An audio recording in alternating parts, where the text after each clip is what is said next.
Hello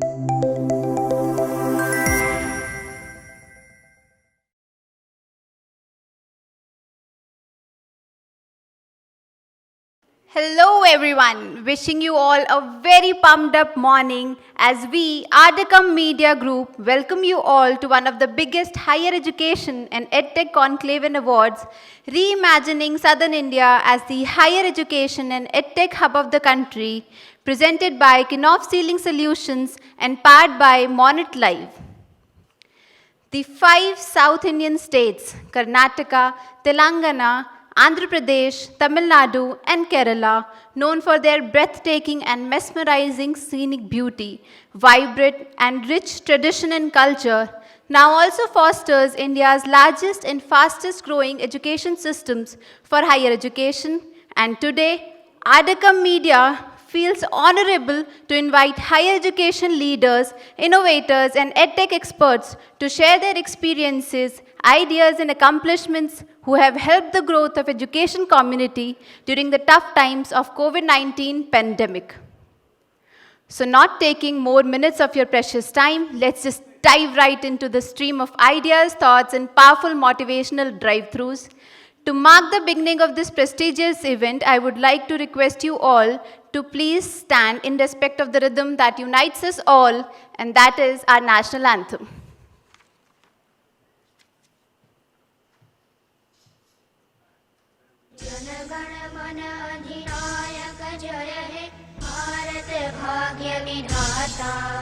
Punjab Sindh Gujarat Maratha Dravida Utkal बंग विंध्य हिमाचल यमुना गंगा उज्ज्वल जलधि तरंग तव शुभ नामे जागे तव शुभ आशीष मांगे गाहे तव जय गाथा जन गण मंगलदायक जय हे भारत भाग्य विधाता जय हे जय हे जय हे जय जय जय जय हे.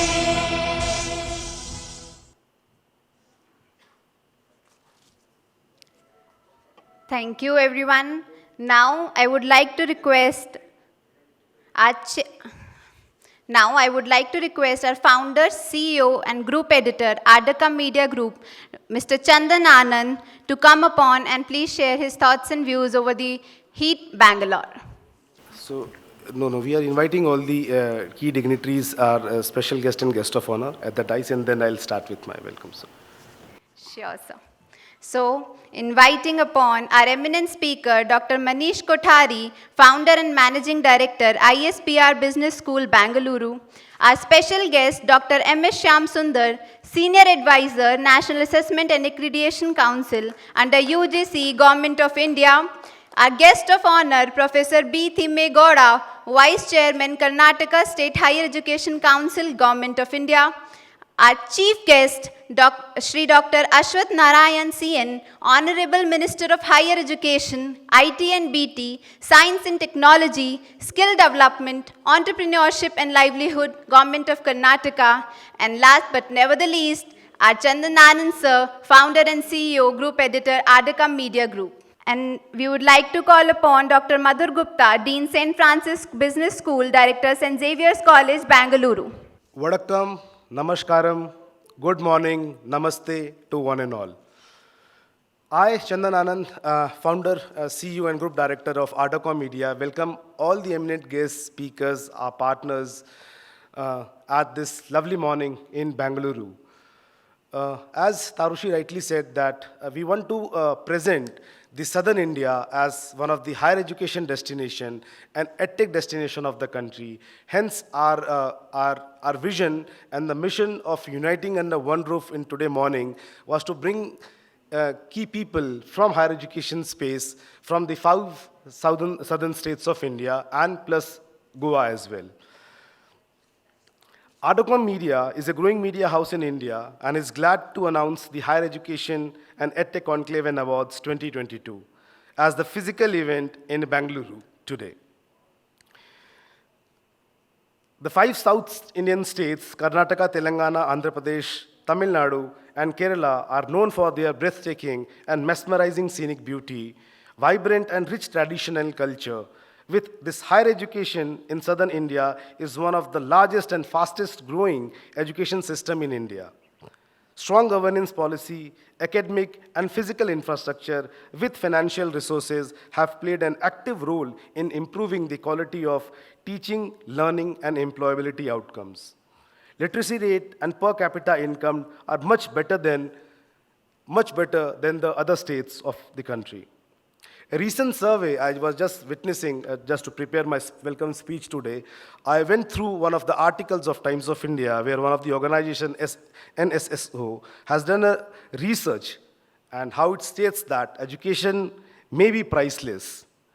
But a recent survey shows that an average higher education accounts for 15.53 of total households expenditure. And in rural, it accounts for 18.54 in urban areas, 18.54. In South, the corresponding figure is way, way high as compared with 5.3 or 8.4. Any guesses from the audience? What would be an average expense of higher education per household annually? Any guess? If the average stands for 15.3, what would be the average stands for South India? From the dice, any guess, any idea? Any figure you can say that. There is no price to it, there is no marks deduction to it. 25? Great, sir. But too far. Can we get a little closer? 18, 19. So you'll be surprised to know that in South India, corresponding figures and average expenditure are 43% and 38% respectively. Like 43% in urban and 38% in rural, which accounts for 40,000 average in urban and 30,000 average for in rural areas. This was a survey. So that shows, and this is the reason why students and parents get attracted to seek education and opt for their careers in South. So education and plus their career opportunity over here. We can see how the South India has emerged, not only the higher education destination, but also an destination in various sectors like IT, startups, manufacturing, and other skill sets. The Knowledge Forum today invites higher education leaders, innovators, and EdTech experts to share their experiences, ideas, and accomplishments which have helped the growth of the education community during the tough times of COVID-19 pandemic. The prestigious ArdorComm HE Awards and EdTech Awards at the evening will aim to acknowledge those individual educational institutions and EdTech and startups who have been tirelessly and fearlessly working for the betterment of education community. We are going to felicitate all the delegates over here to motivate them, whatever work they have been doing, as an exemplary work they have been doing in higher education. We know the efforts which we have put in last 2.5 years to sail off the VUCA phase of the entire world. Let me welcome all our partners today. I welcome Knopf Sealing Solutions for supporting us and helping us in organizing this stuff. They are the presenting partner of the event. I welcome Mr. Monet Life. They are the powered by partner of this event.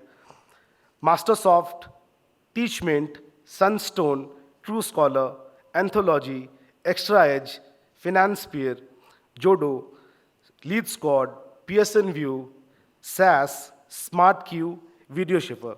Believe me, people, thank you so much for your support and help. This, helps us in bridging the gap between the motto and the vision which we have thought to bring academia, industry, and government together on one platform. The key highlights for the day will be, we'll be having 5+ panels today, 7 industry speeches, 100+ educational institutions will be joining throughout the day, 20+ EdTech companies and startup have supported and helped us, and they have, right outside this hall, they have displayed the solutions, the digital solutions, the technology solutions, and the services, which can definitely help in enhancing our existing mode of education or the traditional mode of education to transform towards the next new age mode of education.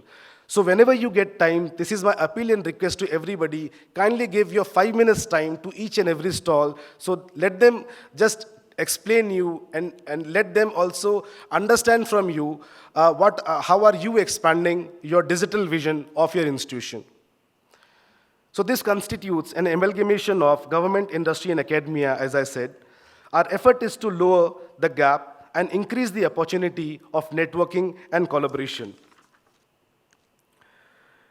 Also, this is a very special day for ArdorComm Media, as we are also celebrating the first anniversary. You can see the boards which we are displayed over there. So it's not the hidden board that we are doing some activity outside, but this is something to explain, but with a lower strata that still the heights and the sky is to be achieved. So today is the day when we are celebrating our first anniversary, the glorious, exciting, thrilling, and wonderful one-year journey of ArdorComm Media, a startup media company. When organizations was shutting down, I'll be just taking 5 minutes of all just to sail you towards the journey, the vision of starting the ArdorComm Media. When the organization was shutting down and the layoffs were happening big time throughout the industry, we can see that. I too witnessed and went through the tough time and a very difficult and challenging times in my personal life and my professional phase of life. But thinking optimistically and with the hunger and passion to do something good for the society and community at large, we dared to start our own media venture and named it as ArdorComm. Our 5 core values are aspiration, reimagination, digitalization, opportunity, and readiness, abbreviated as ARDOR. And COM stands for community and communication. This set of guiding common principles of fundamental beliefs help us in functioning together as a team. And our vision is to become India's leading and most desirable media organization by enriching communities with the ecosystem of knowledge-sharing platform, information, and news, and empowering communities with the ideas of innovation and digital transformation by becoming their collaboration and growth catalyst. So 5 communities in which ArdorComm Media is aggressively working, and we still believe content as the major factor of our growth. So one community is education, which we all are witnessing. And as this is just focusing on higher education, we do organize events which is focusing even on preschool education and school education. This is about the education. Then we are into healthcare community, human resource community, media, entertainment and art, and governance community. So we invite the content from you, as in like the articles, interviews, blogs, any good thing which has happened in your organization, any special launches which you have, any books which you have published, any recognition which you have got. We want to be the free press journal, and kindly share your thought, views, content with us. Let my editorial team evaluate it and circulate through the social media and digital media to just expand the horizon of your thought vision. So you should not consider yourself as a city player, state player, regional player. Let us consider ourselves as a national or an international player. This is, I guess, what COVID has taught everybody now. So I'm so blessed and happy to have a team of almost 12 people who are work from home, sir. We don't have a physical office as such. And when an organization like us cannot have a physical office and can proudly celebrate the 1 year of existence, we have, as of now, sir, we have hosted almost more than 55 webinars. We have hosted more than 5 physical events, engaging communities, 50,000 education communities, directly key stakeholders we are in touch with. We are in touch with all the government dignitaries from MHRD, from AICT, UGC, NAAC, and sir, you are witnessing yourself. Sir is aware of, he has been associated with me and blessed me since so many years. Manish sir is there, Madhur ma'am is there. They have been a part of my webinars. Most of you standing over here, I'm so blessed to have you. You have been the part of my webinars and the physical events. So this is how we keep on growing. We want to become the growth catalyst of the community. So with this, I would like to end my statement by saying you all that let's vow to be the game changers of higher education, skill education, technical education community in 2022, which is going to definitely help us in giving a very sharp and a very good growth in next 5 years down the line. So let's begin with the formal inauguration of the conclave. We are truly glad and honored that with your support and association, we are able to host this, the event of a scale like this. Your valuable participation as partners, speakers, delegates, and our honorable guest speakers They have added a great value and a great charm to this conclave. Let's look forward for a meaningful and a purposeful deliberation. How can I end my speech without speaking a shairi, which has always been close to me, and I either open or close my welcome speech with a shairi. कि मंजिलें हमसे हैं लेकिन, मंजिलें हमसे हैं लेकिन, मंजिलों से हम नहीं. मंजिलें हमसे हैं लेकिन मंजिलों से हम नहीं. ऐ मंजिल तू रुक वहीं, चल पड़े हैं हम उस पथ पर, और जिस पथ पर हम चल पड़े हैं पत्थर है वो मलमल नहीं. मंजिलें हमसे हैं लेकिन मंजिलों से हम नहीं. Thank you so much all the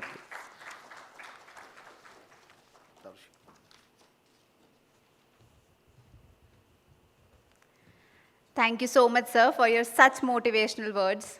Since we are marking the first year anniversary of ArdorComm, I would like to thank Mr. Chandan Anand, sir, as he is not only the founder and CEO, but one of the tallest upright standing pillar of ArdorComm Media Group, who motivates, guides, inspires us to work not only for the betterment of us and the society as a whole, and grow as one. To mark the starting of this prestigious event, I would like to request all our eminent guests to please come forward and start this event with the holy lamp lighting. शुभं कुरुत्वं कल्याणं आरोग्यं धनसम्पदः शुभं कुरुत्वं कल्याणं आरोग्यं धनसम्पदः शत्रुबुद्धिविनाशाय दीपज्योतिर्नमोऽस्तुते दीपज्योतिर्नमोऽस्तुते दीपज्योतिर्परब्रह्म दीपज्योतिर्जनार्दनः दीपज्योतिर्परब्रह्म दीपज्योतिर्जनार्दनः दीपो हरतु मे पापं सन्ध्यादीपनमोऽस्तुते ओ दीपब्रह्मरूपस्त्वं ज्योतिषां प्रभुरव्ययः ओ दीपब्रह्मरूपस्त्वं ज्योतिषां प्रभुरव्ययः आरोग्यं देहि पुत्रांश्च मतिं स्वच्छां हि मे सदा रवेरस्तं समारभ्य यावत् सूर्योदयो भवेत् रवेरस्तं समारभ्य यावत् सूर्योदयो भवेत् यस्य तिष्ठेत् गृहे दीपः तस्य नास्ति दरिद्रता शुभं कुरुत्वं कल्याणम् आरोग्यं धनसम्पदः Can we have a huge round of applause for all our guests present here? कल्याणम् आरोग्यं धनसम्पदः शत्रुबुद्धिविनाशाय दीपज्योतिर्नमोऽस्तुते दीपज्योतिर्नमोऽस्तुते शुभं कुरुत्वं कल्याणम् आरोग्यं धनसम्पदः शुभं कुरुत्वं कल्याणम् आरोग्यं धनसम्पदः नमस्कार.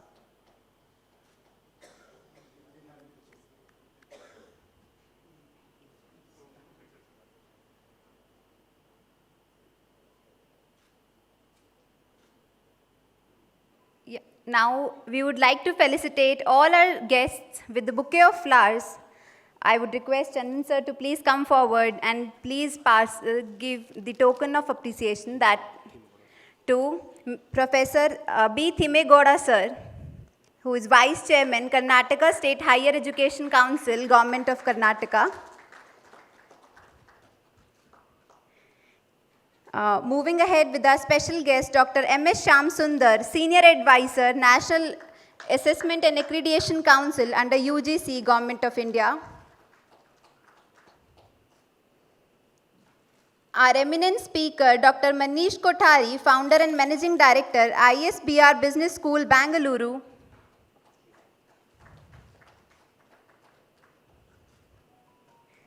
And our second eminent speaker, Dr. Madhur Gupta, Dean St. Francis Business School, Director, St. Xavier's College, Bengaluru.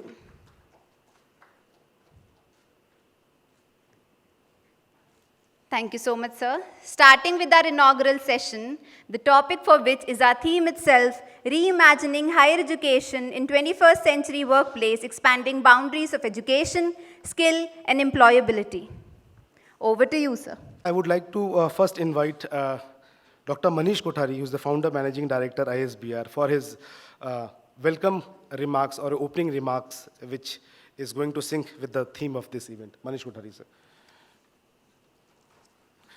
We then invite Madhur ma'am so that we are aware of it. We then go in sequence with Shyamasundar sir, and then at last we'll be inviting Thimme Gowda sir. Thank you. Thank you, everyone. Ladies and gentlemen, a warm good morning to each one of you. And so I've heard that when Bangalore says a good morning, the whole of Bangalore, including the electronic city from where I come from, gets into a great morning. So a warm morning to all of you. Good morning. Oh, that's the higher education system, and that's the education system. And when it speaks, there's a whole lot of noise it creates. 21st century, and we are speaking of higher education system. I think before I go into that, a great applause and appreciation to Ardor. I think I have been a part of many of your events.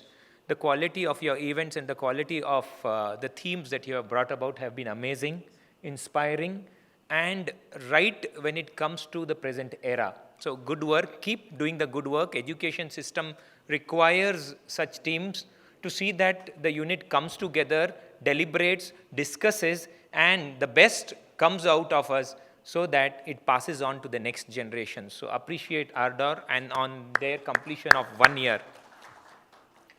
I'm waiting to listen to our guests and chief guests, in fact, especially to Mr. Shyamasundar and Thimme Gowda ji. I met Shyamasundar ji for the first time on the dais, and on many occasions I think we could not meet, but then I was very happy and inspired to see his one-liners at every point of time. And they were so light, they were so meaningful. And I asked him, being in government, how do you do this? And he said, being in government does not mean that we are not smiling all the time and keeping things light. And that was so nice of him. Yes, sir, I'm looking forward to listen to your bullet points on the future of higher education. And amazing theme, higher education. Yes, the focus has been there, not only from Bangalore, but from the central government itself. The moment NEP has come into space, higher education and the complete education system is undergoing a great solid transformation. All of us are here to see the type of digitization, to see the type of research that is coming into picture to make the changes happen. I would only talk about my instance of last month when I was in Europe to visit our 15 partners. All these partners are accredited partners, and a huge wave of change that I have seen in these partners compared to my visit, which was a decade ago. And these changes tell us how there's been a wave of changes happening in our education system.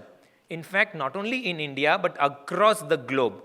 I visited Y schools, I visited ESC Clemoferro, I visited BEM, which is in Bordeaux, I visited MPS, Montpellier Business School, and I'll tell you what happened in these institutions when I was there about 2 to 3 weeks ago. These institutions, which were more faculty focused and classroom focused, had a special zone known as student zone.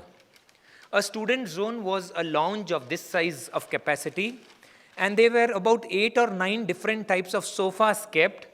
There were a few iPods kept.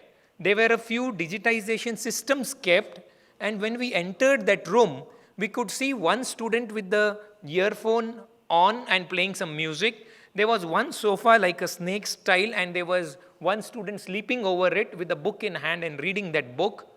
There were 2 students who were sitting at one corner and discussing on few elements of business. Beyond that, there were just 2 more students who were dozing on the carpet on the ground. And I asked the university, last time when I came, this was not there. And they said that the different type of quotients that they are now working on, social quotient has played a very vital role, and these spaces is something you will find in all our universities. I was like, wow. We then moved to the library. Now look at the change in the library that was there. The library did not only have a normal silence zone, but there was another zone where you are allowed to talk, make some sound, and discuss things. So library was no more a silent zone there. The library had an ideation center. So the library was a 4-floored building. One floor in the library was an ideation center, not a startup center, an ideation center. So even the smallest of the ideas that a student had, he could call the stakeholder from the university, or he could call the stakeholder from outside the university and give them appointments in that ideation zone and discuss his beautiful ideas and make them come into reality or dwell upon them. Interesting. How many of our universities have worked on ideation zones? I was shocked. I asked them, is this after COVID? And they said, yes, this development has happened and the whole change have happened in the post-COVID era. And students were there discussing so many things across all the sectors of life. I moved on to a third place, and this was a faculty-student collaborative space. Gone are the days where you go to a staff room and wait for the faculty to be free. You have appointments kept with your faculty, and in this faculty-students collaboration space, you meet your faculty and discuss with him or her how are you going to jointly do research, or how he is going to or she is going to add value to your project, how the subject changes, or what are the inputs from one stakeholder to another stakeholder. A student is also a stakeholder. So from one stakeholder to the next stakeholder, the ideation that happens was in true sense a real ideation center. Amazing, right? The whole institute as such was a library. Right from the reception to the classroom, a student could sit anywhere, take his books anywhere within the library. He had access to his library not only in his mobile, in his gadgets, but there were systems across the university where he could access the library and work with them. Interesting. Very interesting. That's the change that the whole new era is bringing into. I could see digitization in true sense. Research. When I went to the research wing of this institution, I could see research happening in true sense. They had 2 of the international companies who were sitting there with 3 of the faculty and discussing the outcome of the research that needs to be done. I spent some time in that room to understand what is happening. And I could see real collaboration of the industry with the faculty happening in that area and giving shape to a research which will finally benefit this company with the output that is going to be done. Again, I could see true sense of education. Are we all heading towards this is what we need to discuss today. Are we all making way towards this is what we need to discuss today. How are we going to do that? How are you going to take the partners along? Are we a society which is built by the stakeholders? Is this education system benefiting all the 360 stakeholders involved in it? Is what needs to be discussed. Proud moment for all of us. I'm sure along with this there are many challenges also, including the training of faculty, getting the right people, seeing that your past experience team, how they get gelled with the new technological era that is coming in. There's a lot to be worked upon and a lot to be built. I am sure as a team we will do together and make it happen. India is on this growth path. I'm sure with what Narendra Modi ji said just a few days ago, do not prepare the road for your children. In fact, prepare your children for the road. With these few words, I thank you all, and I'm sure looking forward to a great morning and evening. Thank you, everyone. Thank you.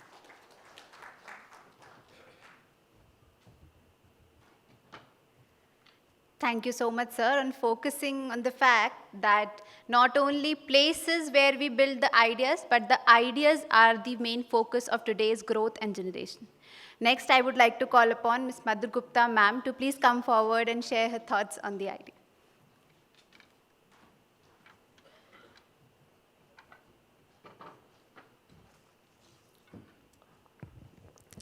A very happy morning to all the delegates present over here. I'm Dr. Madhur Gupta. Very beautiful thought. Reimagining higher education. We need to reimagine, we need to recreate, and we need to rethink over it. Expanding boundaries of education, skill, and employability. We need to expand the boundaries. We need to emerge people not over the employability, but also how to balance their emotions, personal life, professional life. Also enhancing the learning environments, technology for personalized education. I'm really thankful for ArdorComm Media and Mr. Chandan Anand for giving us a platform here today so that we all can discuss for really well-said topics. Then how effective is emotional intelligence in today's scenario of higher education in the cognitive learning experiences of students, real-time engagement, detection and analytics trainings, and educational transformation. ICT enabled in higher education, and what's better for today's ideal university education? It's multidisciplinary or digital transformation. So these are certain topics we'll be dealing today. My background is psychology, so for me it's a big challenge how we are taking care of emotional balance of every person who is belonging to higher education, be it the management, professors or the students. Higher education should not be a liability or anybody should not give them more stress. How we are really making them happy, how we are focusing on a well-balanced, integrated life. This is also one of the topics we are going to discuss today. Then also what kind of changes should be done so that students, teachers, and management of which bridge gap, how to reduce that gap. I was listening to Dr. Manish and very well said, we also need certain kind of changes where students do not feel a hitch to talk to their professor, and deans and directors and chairmen should be more approachable to the students. Thank you so much. I'm really hoping to have a good day today. Thank you so much, ma'am, for guiding us with your inspiring words. Moving next, we have our special guest, Dr. M.S. Shyamasundar, and I would like to call upon sir to please come across and guide us through. Very warm good morning in the chilled climate of Bangalore. Maybe I think some of you might have come from northern India as well, because last week I went to Gujarat from Bangalore. And Bangalore temperature was just 20 degrees. And the moment I landed in Ahmedabad, it was 40 degrees only. It was almost double. In that way, we have a lot of diversities and complexities even in the climatic conditions, not only in these climatic conditions, but also in higher education system as well. And at the outset, on behalf of National Assessment Accreditation Council, on behalf of this ArdorComm, and on behalf of Professor Thimme Gowda, because he's a close friend of mine. For several decades, I know Professor Thimme Gowda and other organizers. I really warmly welcome each one of you for this very important one-day conclave. At the outset, I take this opportunity to thank Mr. Chandan Anand for inviting me over here, because in the beginning, I was a little bit hesitant to come over here, because when he had organized last webinar, because at that point of time, he wanted to organize face-to-face program like this. Maybe because of the pandemic protocol, he was not able to organize face-to-face program. Omicron, yeah. Then at that point of time, I did participate in the webinar. Then again, he invited me for this face-to-face program. Then I told him, anyway, in the last program, most of the participants might have seen 50% of the body, upper portion of the body. And for showing the remaining part of the body, I should come here for face-to-face interaction. But anyway, he was very much interested in inviting me over here. That's why I come here. Anyway, it's a great opportunity for me to see all of you for this particular conclave. And really, I compliment Dr. Chandan Anand, because Dr. Manish told me I have a very good smiling face. But I totally disagree with him, because now I'm seeing all the dignitaries on the dais. See, now Professor Thimme Gowda, he's competing with me with smile. And Manish is no way inferior to that, and Madhur madam also is not inferior to any one of us with respect to smile. And of course, Mr. Chandan Anand, his name itself is Anand. Anand means what? Happiness. Smile is already integrated, embedded in his name itself. That's why I think all of us are very happy. And after seeing all of us, definitely all the dignitaries or delegates of the dais definitely would be very happy. And I take this opportunity to compliment Mr. Chandan Anand for selecting this particular topic. This topic is really very interesting, as pointed by Dr. Manish. That is reimagining higher education in 21st century workplace, expanding boundaries of education, skill and employability. This is very, very relevant in the present context, because this particular topic has got three components. One is reimagining higher education in 21st century workplace, that is the first component. Second component is expanding the boundaries of higher education, and third component is skill and employability. Now just I would like to give a couple of my thoughts with respect to these three components, because he asked me to speak very less, maybe 10 minutes or 12 minutes. Maybe let us see. If all the participants are awake, I may take another 2 minutes extra. If participants are yawning, I may close it in 10 minutes also, depending upon the context I'll articulate. Coming to the first component, that is reimagining higher education.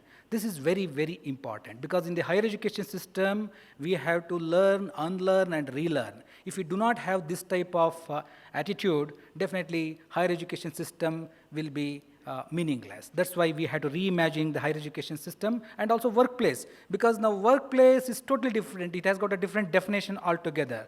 Maybe I think our comparer, she was telling all the staff of ArdorComm working from home, because their style of functioning is totally different. Because even in the higher education system, it is coming now. Even if you go to any of the software companies, working from home is very obvious, and they got acclimatized to that, because they are saving a lot of money through this work from home culture. And here, workatations and staycations and workations, these are the common terminologies we use. Because workations means we work and also we go for vacation. This is the common terminologies which have become very common and which has got different definition as of now. Because keeping in view of all these definitions, we had to reimagine higher education. For that, for example, if you go for vacations, we have to give good Wi-Fi facility to these employees. If you give good Wi-Fi, I mean digital transformation is very, very important. Because even if the particular person goes for a vacation, there itself, if the Wi-Fi is very good and digital transformation is good, definitely he can go for blend of both vacation and work. And for this, we have to empower education community with socio-digital transformation.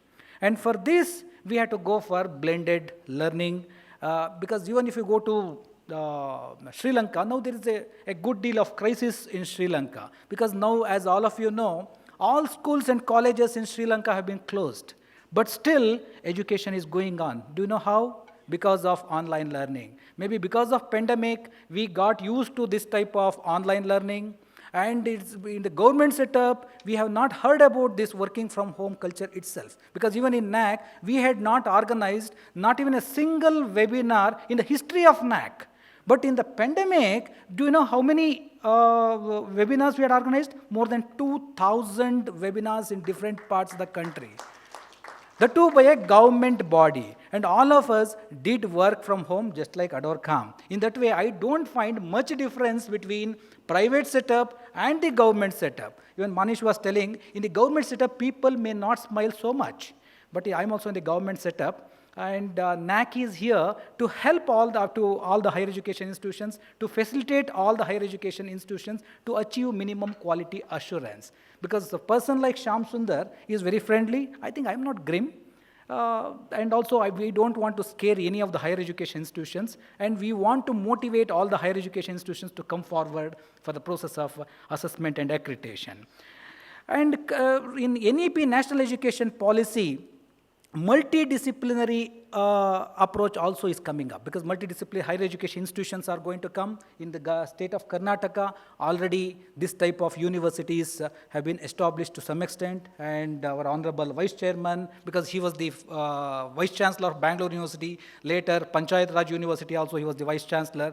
Now he is the Vice Chairman of Karnataka State Higher Education Council, of course under the dynamic leadership of our Honorable Minister Dr. Ashwath Narayan, and another dynamic leadership of Prof. Thimme Gowda, Karnataka is taking a good deal of initiatives to uplift all our higher education institutions. And here, blended learning is the order of the day. Without blended learning, I think we cannot complete our higher education system. And for this, I told you we had to empower education community with social digital transformation, and online learning landscape has been already changed. Because even if you want to take some yoga class or any other skill you want to acquire, you can go for online classes and you can minimize your time and money. In that way, online education is very much inevitable, both at the official front and at the personal front. Do you know what would be the total budget forecast for the online landscape? It is $350 billion for the next maybe another decade or so. And this is a very significant amount. Do you know what is our foreign reserve in India? It is $620 billion. Maybe 50% of that would be from this online education. You can understand the degree and magnitude of the business involved in the online education scenario. And nowadays, big data and the blockchain has become very, very common, because if you go to any of the private setups, they talk about data warehouses, data lakes, and everything is in the cloud now. Whatever the data you have, everything is available in the, because that's why we call cloud-led data and artificial intelligence. Even if you visit NAAC website, we have used artificial intelligence. There is a robot, it is called chatbot, and whatever the generic questions you have, just you can ask generic questions in the NAAC website 24/7, you would get the information instantaneously through this artificial intelligence. Even in the government setup, it is possible to use this artificial intelligence. Because of artificial intelligence, we can create a lot of jobs and also innovations. That's why we have to inculcate digital culture among all the stakeholders, and also all the higher education institutions need to go for digital infrastructure also.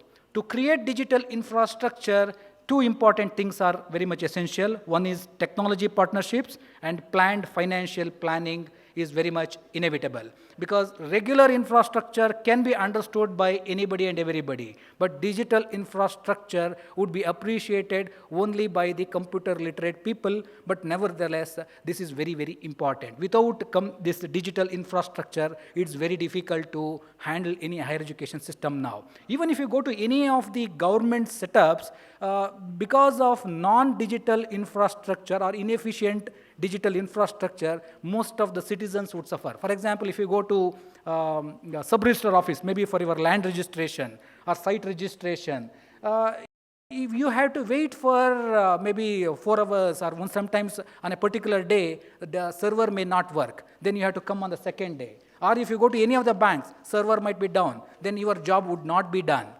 Why it is so? Because their server capacity is very less, and digital infrastructure is not sufficient, and also adequate number of advisors are not there to educate our government system also. Because now scenario has been changed. We are having good advisors to the government also, and they are advising them to go for maybe big data or blockchain. In that way, security measures also would be there. Then hereafter, maybe they may enhance the cloud mechanism or maybe server capacity. In that way, citizens would be more peaceful and comfortable. For all these things, the major solution might be industry-academia interface or connect. Because even if you want to go for digital infrastructure, or if you want to enhance skill and employability, we need to go for industry-academia interface or connect. But the major challenge in India is lack of an appropriate mindset. Because here, in India, all of us are autonomous, independent, democratic, and we need not listen to anybody. Whatever leader tells, we may want to do in an ulta way. That is the major problem. If you go to US, the corporates would go to all these higher education institutions and they would bank upon these higher education institutions for their innovations and research. But in our country, since all of us are very independent, industries also may not bank upon higher education institutions, and higher education institutions also think that why they should contact industries. But anyway, now trend has been changed. but still it is not sufficient, because in higher education institutions already minimum expertise is already available, very good professors are there, and they are doing a good deal of research, and innovations are already there. And if they fine-tune their research, that would be of great help to all these industries. They can go for commercial scale of production also. But only thing is that gel should be there between high industries and higher education institutions. And another major challenge is absence of institutionalized regulatory framework for industry and academia connect. Because if you go to US, there is a specific bill also for exclusively for this, but unfortunately in our country, this bill has been withdrawn in the parliament. Right now, that institutionalized regulatory framework is not there. That's why we are very weak in industry academia connect. But still we have to, because I am of the opinion that for every challenge, there would be a solution. That's why we have to think about some solutions also. One of the solutions would be curriculum development in consultation with industry. This is very, very important, because only for the sake of NAAC, some of the higher education institutions may sign MOUs, because we may ask for MOUs from these higher education institutions for the compliance purpose of NAAC. They might be signing several memoranda of understandings, but in reality, functionality-wise, those MOUs are not of so much meaning. That's why if you consult industries, and depending upon the requirement of the industry, if you modify or if you fine-tune our curriculum, definitely it might be of great help. We can increase the employable opportunities to very many students. And industrial tours and study visits, especially field trips, because NAAC also gives a lot of emphasis for the field trips. We ask all the higher education institutions how many field trips, how many industrial tours and study visits have been conducted during the last five academic years. And that's why in the manual also you can see a question exclusively for this. In that way, students will get a lot of opportunities to see these industries. In that way, they can see the machinery. Otherwise, only on paper they may learn very many things, but in reality, they may not be able to understand the practical or pragmatic approach of that particular industry.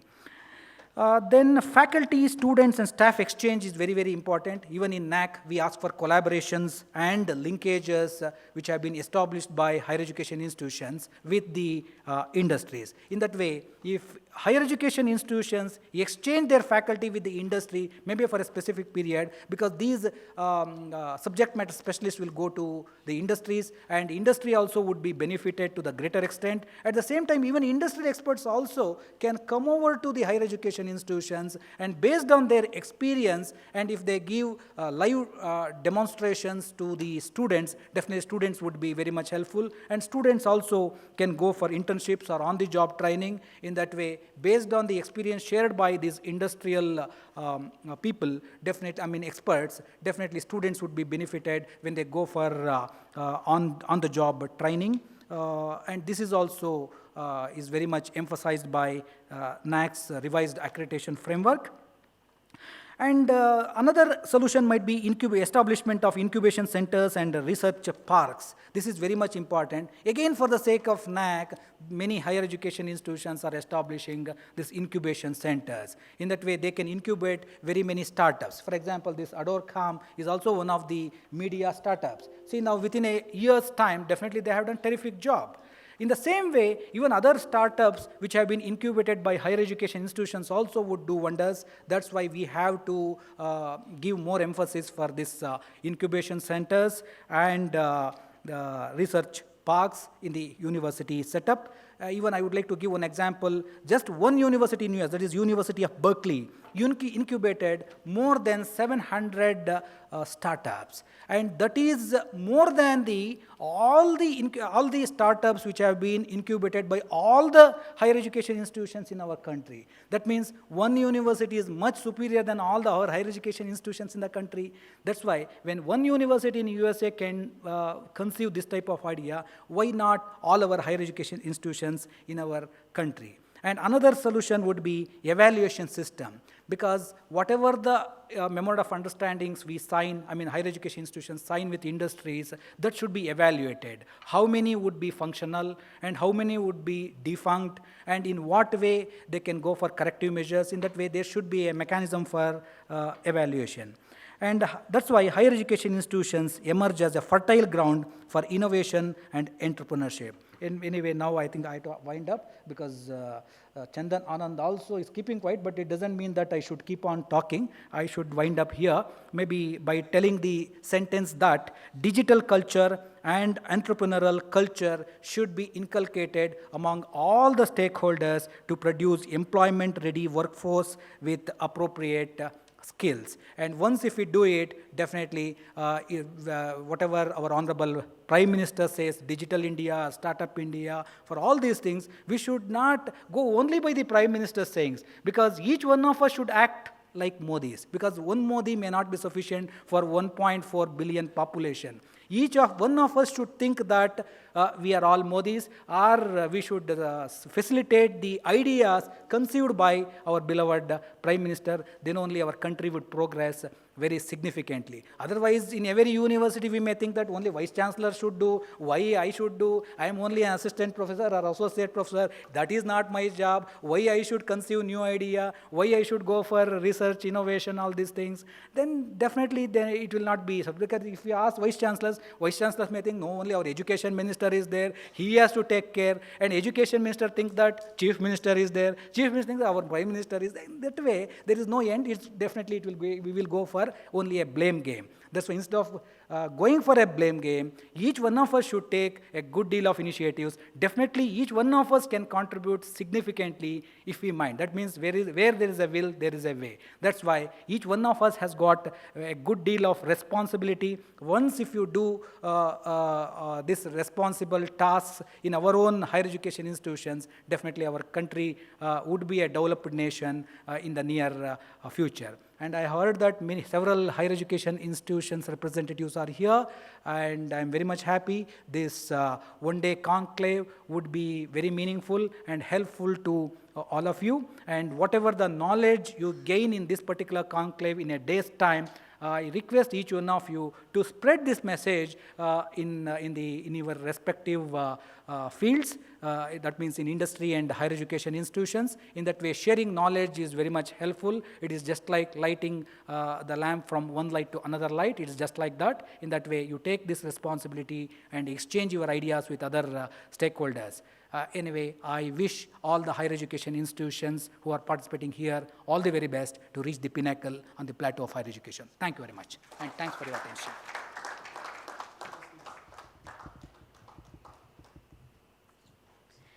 Thank you very much, sir, for sharing some of your thoughts into wide ocean of knowledge. And I would like to focus, as sir rightly said, that today world has come across many education experts and many education methods, but now it is the time to focus on skill-based education and not only the knowledge-based education. We have seen country come across many issues, pandemics such as COVID-19, but we have all passed that and we have all grown through that. So yeah, we need to learn much more, but sir, with leaders like you, I hope we'll be able to do so that.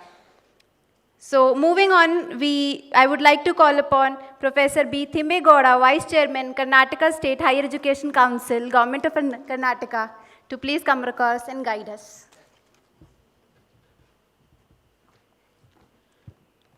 Good morning and namaste. I am extremely happy to be part of this, I should say, an interactive meeting between the academia and industry. I congratulate Mr. Chandan Anand on two counts. One for completing a successful year of his company. The second one for organizing such a wonderful event today. And we have missed us. Anyway, our minister would be visiting anytime during the day, and he may address you, under whose visionary leadership we have implemented a new education policy in Karnataka, from the academic year 21-22. And we have my good friend, and he spoke just now, you have listened to him, Dr. M.S. Shyamasundar. And he represents, or he stands for quality assurance. He talked about, he raised several concerns which we are trying to address while implementing the NEP 2020 in Karnataka. And we have also just listened to Dr. Manish Kothari. He talked about how our education age is changing. He explained it by taking the library as an example, how things are changing, how it is becoming an innovative center. And also, the other speaker, Madhur Gupta, also he gave us an overview of what things are to be done. And just as, working from home in industries, even in higher education, as you all know, online education is becoming popular.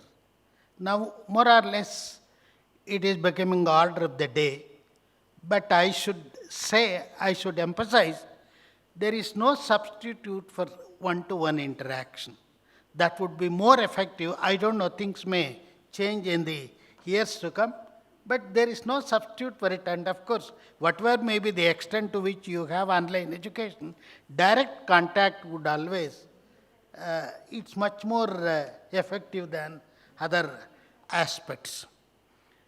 And I see many Vice-Chancellor friends from both public and private universities. I see Professor Harish Ramaswamy from Raichur University, and also I see Professor Veerabhadrappa from Coimbatore University. I also see Vice-Chancellor from Siddhartha University and other private universities from Bangalore and other states.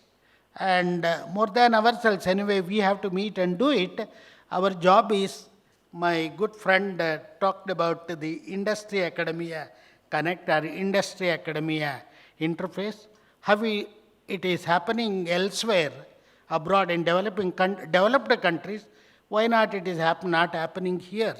Now we have no alternative but to interact, connect ourselves. We have to build mutual trust. Therefore, NEP gives us a provision. Our degree programs can be custom made. We can design a particular degree that is relevant to a particular industry. It is not just a course, just a paper, just a lab or apprenticeship or internship or a project work. The entire program that is needed, required by a particular industry, it can be customized and it can be delivered in collaboration, in cooperation with the industry. Therefore, part of it, only the principal part, the beginning part would be delivered by the academia, whereas the other part, application part, and the experiential learning part, internship and other things, the whole thing can be customized by the industry itself. Therefore, the first thing that we have to do, we have to realize for both of us, both the academia and industry, we have no alternative but to live together. Otherwise, we will be fish out of water, we can become obsolete. Therefore, we have to do it. Therefore, we have to build trust. Therefore, in the changes that we are making in Karnataka, we are including not only in our boards of studies, faculties and the academic councils, even in the board of governors we are including the representatives from industry and also the alumni part of it. That we have made it mandatory, and the government has taken several steps in this direction. Whatever the reports have been given to the government, if they are accepted and implemented, that is going to be this. Therefore, you will be part of us. Therefore, in the academic, our boards of studies, at least about 30 to 40% of the members have to be from other than academic faculty. That has to be order of the day. Only thing is we have to understand each other. Therefore, we have to come way between. We have to move together. That is where whatever that is relevant to the society, whatever is relevant to the industry, that is what we have to deliver. Therefore, the NEP itself, as you know, it is to bridge, to bring in transformation, changes, drastic changes, to bridge the gap between what is required in 21st century or 21st century skills and what is the present state of present knowledge. Therefore, to bridge the gap, what are the transformative, the changes that are to be taken, that is what the NEP envisages. That is, and it talks about the vocationalization of education. You mean reimagining vocational education. Because in India, somehow, it is perceived that vocational education is inferior to general education, conventional education. It is not so. Therefore, we have to integrate vocational education into the general education. That is the reason NEP talks about bringing two subjects concurrently together. You start with a discipline and a vocational subject, go along and bring in all these things, skill enhancement and other relevant courses to make it the holistic education, multidisciplinary education, then allow the candidate either to get a degree in the vocational subject in a particular vocation or a degree in discipline. Or if the candidate spends a year extra, then what he can do is he can get the degree both in vocation, a particular skill, and also in discipline. And therefore, no rigidity, the flexibility has been brought into the system. Therefore, there will be exit option. We have introduced from the last academic year 4 years undergraduate program and also integrated master's program. It will have some sort of core subjects. Then we have generic or open electives, and we have communication skills related languages. We have some general ability enhancement courses, and then we have brought in co-curricular and extension activities. These are integral part of our undergraduate programs. If the candidate chooses two subjects, he can continue with the two subjects at the lower level study up to second year. The third year, he can choose one of them as the major, the other as the minor, gets the degree in the major subject in the fourth year, and the master's degree would be 1 year thereafter. It is not mandatory. A 4 years honors degree with a strong research component can directly get into a PhD program. There is no need of master's program. And also a candidate who gets an undergraduate degree in 3 years education with CGPA of 7.5 and above can do fourth year degree, honors degree by just research only. That's what one can do. And there are also fast track and slow track. One can earn the degree in N-1 semesters. 6 semester degree can be obtained in 5 semesters and 8 semesters in 7 semesters. Therefore, what is that? It is prescribed. It is now, either to the degrees were to be governed by 2014 UGC specification of degrees. Now it will be replaced by National Higher Education Qualification Framework, which says almost in every semester the candidate has to earn about 20 credits. For an undergraduate, a 3 years undergraduate degree, it would be about 120 to 130 credits. To get a 4 years honors degree, it would be about 160 to 180 credits, out of which the candidate has to earn only about 50% in the discipline, in the subject in which the candidate is getting the degree. Remaining 50%, one can get it in other papers. Therefore, what NHIQ may prescribe, it may prescribe what are the components of education. You mean a particular undergraduate program or a postgraduate program, like a core subject, maybe an open active, generic elective, communication abilities, general ability enhancement courses, some extension activities, etc. It may fix some minimum requirements for all other things. But to what extent to study to get a degree? What would be the total number of credits that he has to earn? Out of which, what should be the minimum in all these components he has to get? That would only be specified by it. To what extent, to what depth he can go in a particular component, it's up to the candidate, it's up to the higher education institution.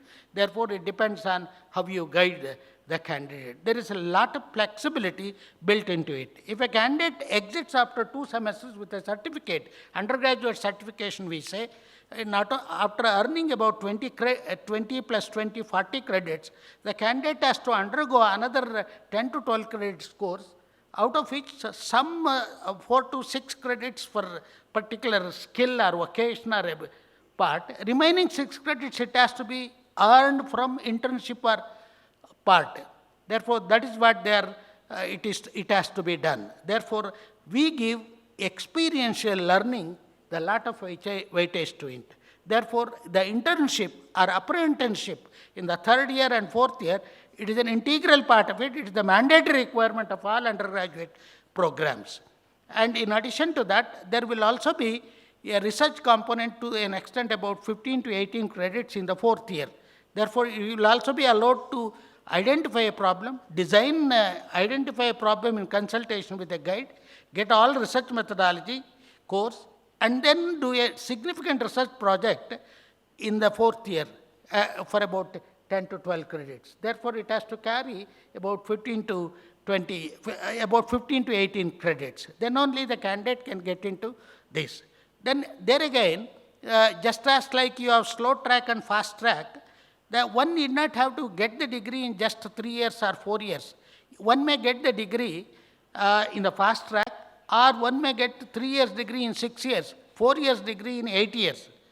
Because he can do the job simultaneously at his or her convenience, can take courses, pass the degree in maybe 6 or 8 years.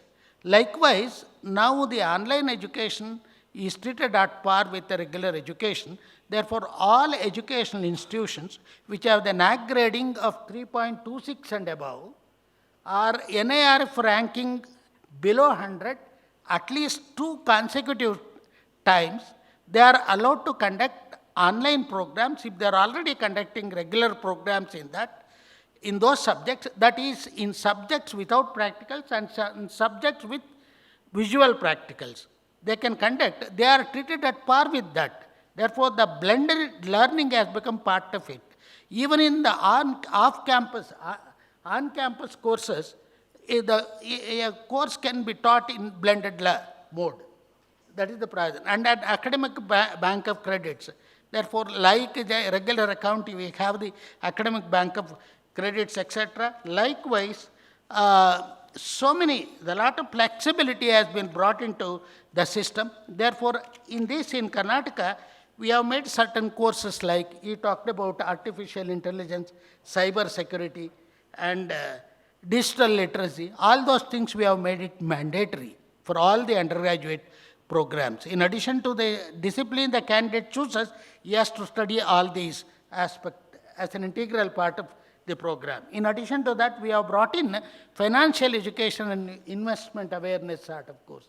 Those courses, these are all generally ability enhancement courses. In addition to that, the candidates are required to take a particular vocation, choose one of the vocation along with the discipline, take courses equivalent about 12 to 24 credits, so that to improve the employability of it, these can be offered in collaboration with the industry.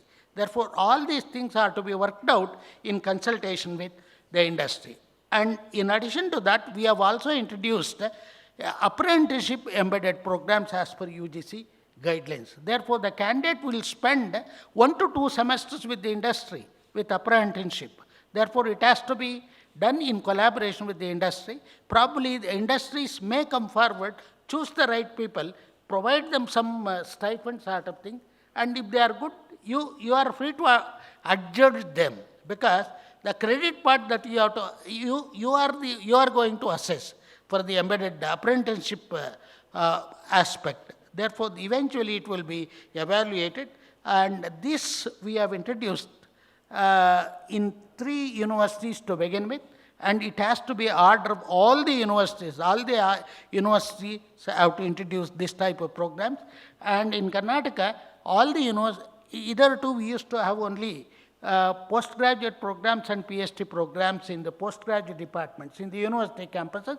Year afterwards, there will be undergraduate programs as well in the university campuses, and we have advised all the universities to start with this type of programs in industry. Don't start the conventional programs. Therefore, you work out some programs in consultation, in collaboration with the industry. Start this type of apprenticeship or internship embedded programs. Therefore, that is relevant to improve the employability. Otherwise, you know what people are talking about it.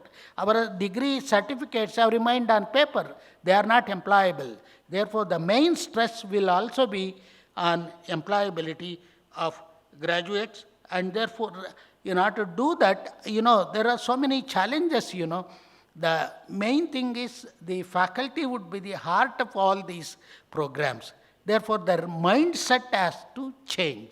Therefore, the difficulty, the challenge that all the vice chancellors are facing in all the universities to change the mindset of it. They have to get updated. Otherwise, we become, like obsolete unless we update ourselves. Therefore, there should be lifelong learning, not only for the students, even for teachers, there should be lifelong learning. Therefore, whatever we know is very little. Whatever that we have to learn is a ocean of things. Therefore, there is no end to it. That type of mindset, we have to somehow do it. And therefore, we have to tell, you mean there should be a culture of you either perform or get out. That is what we have to do. That should apply even to me, for every one of us. Then only we can perform better. We can bring in transformational changes. Therefore, unless we do that, unless we make transformative changes, especially in public universities, we are telling our friends, unless you change, you cannot survive. Your survival itself would be a problem. There won't be any takers at all. Therefore, if it becomes, online education becomes the order of the day, if the candidate thinks that sitting outside and going through the online course is much useful, more useful than sitting in a classroom, then you cannot expect a candidate to take a particular course on university campuses or in the college campuses. All these things we have to change. Therefore, our colleagues are gradually realizing all these things. Therefore, as I have already mentioned, we have introduced multiple entry, multiple exit option. Therefore, how long, what would be the gap within which the candidate has to come? That depends on the validity of the course. As of now, Academic Bank of Credit says only 7 years validity. There are some artificial intelligence and those courses, the validity may have a shorter span, whereas the conventional course validity may be 10 to 15 years. That depends on what the Academic Bank of Credit's regulation decides about it, all these things. And again, what we are advising our friends, like BCom and BBA, such courses which are industry relevant courses, we are asking them to give fundamentals in the beginning semesters so that the candidates within 2 years will be matured enough to choose the right specialization depending on the need of that particular specialization in the society or industry. You can choose this specialization. Therefore, basic things you cover in the earlier semesters, introduce specialization, allow the candidate to choose the area of career, probably later stage in third and fourth year. That type of flexibility we have to build into it. Therefore, it may be difficult in affiliated colleges where the universities, where the university has about 400 to 500 colleges. Therefore, year afterwards, entire restructuring of higher educational institutions would take place.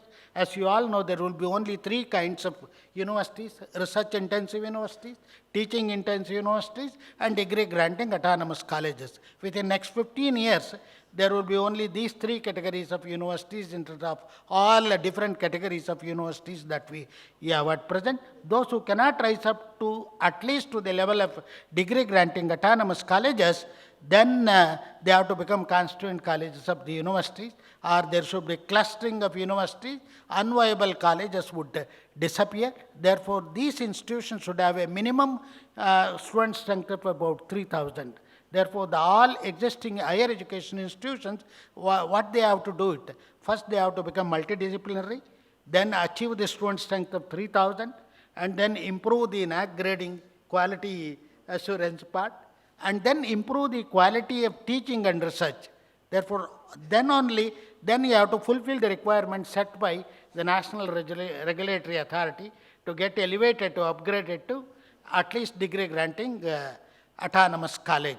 Therefore, there is no hard barrier. If it fulfills even the requirements of benchmarking of teaching intensive university, it can be changed over to autonomous degree granting college to teaching intensive universities.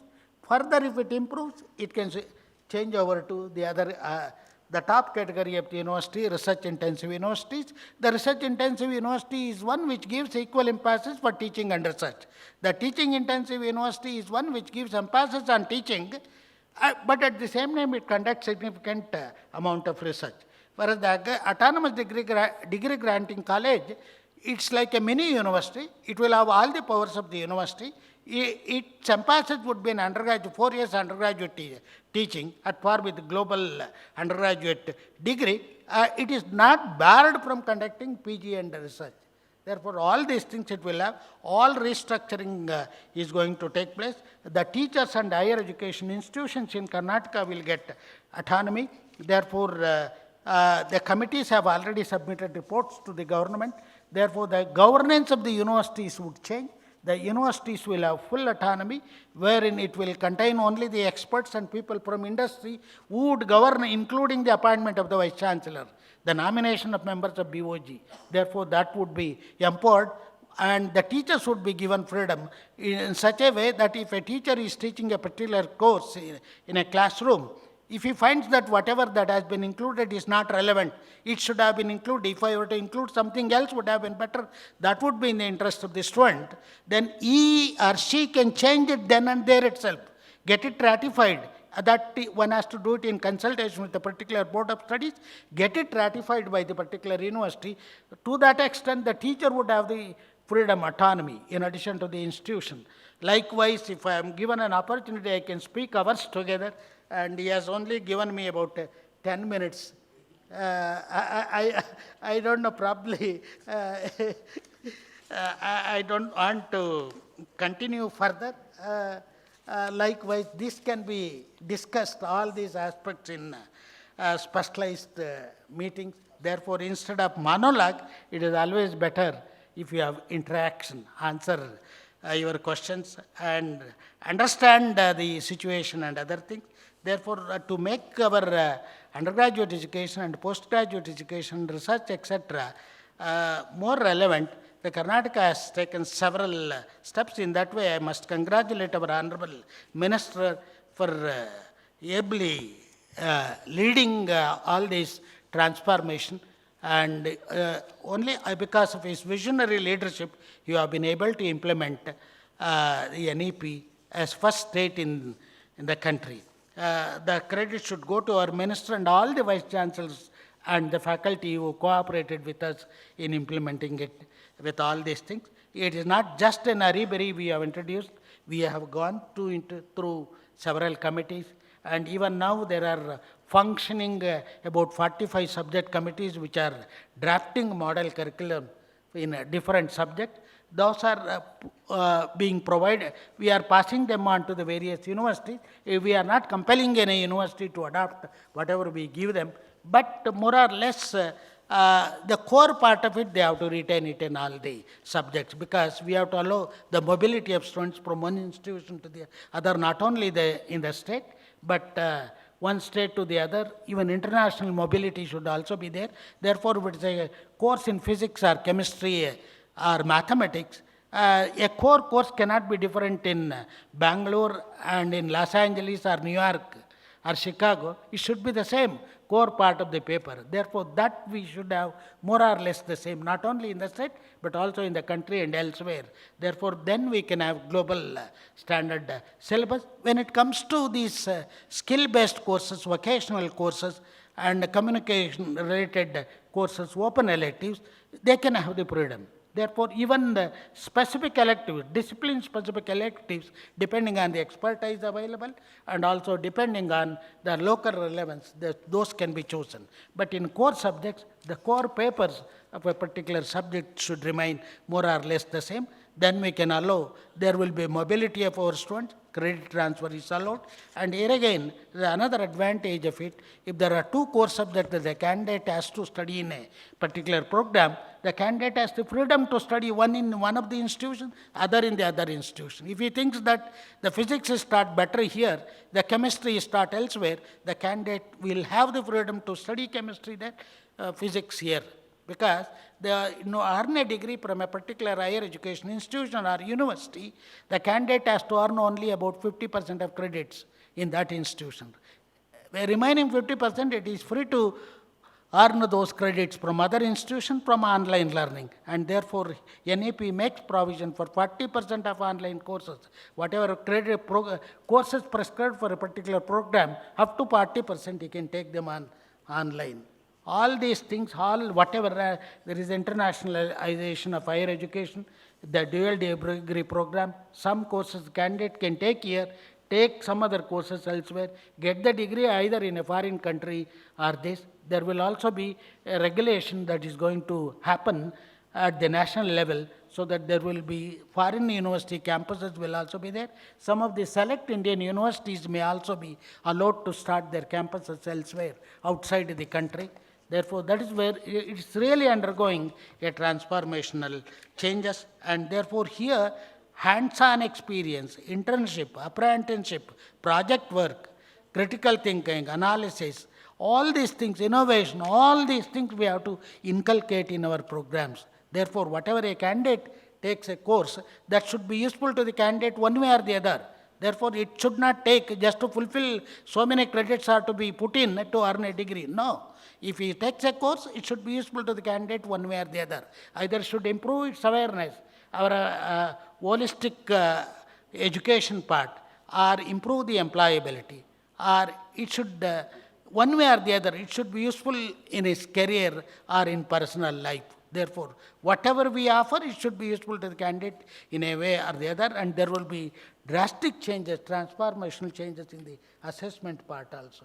Therefore, it is not a monologue lecturing type, it is an interactive type of this thing. Therefore, it should be formative continuous assessment would be order of the day. What is happening in India is, we are still have some amount of, I should admit, subjectivity. Therefore, if we graduated to objectivity, then it can be whole of it continuous assessment, formative continuous assessment.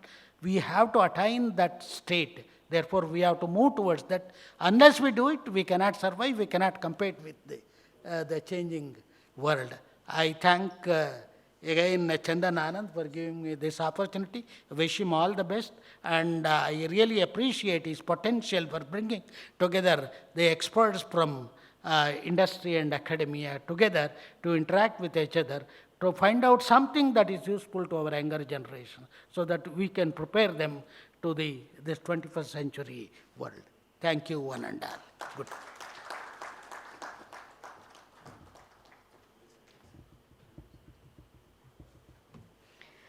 Thank you so much, sir, for your inspirational and guiding words. Focusing on internships, research, and wholesome development, industry academia connect, vocational education, leads us all to basically one conclusion, which I could derive from my smallest of thought process, that time, place, type of education, nothing plays a bigger role than the knowledge, education, and skill that one has incorporated in themselves. So, winding up with the inaugural session of ours, I would like to request our founder and CEO, Chandan Anand sir, to please come across and provide a token of appreciation to our guest of honor and special guest, that is Professor B. Thimme Gowda sir and Dr. M.S. Shyamasundar sir. Thank you so much, sir, for honoring us with your presence and guiding us ahead.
have a huge round of applause for all our guests and speakers for coming across and guiding us with all their thoughts and views on this futuristic way of education.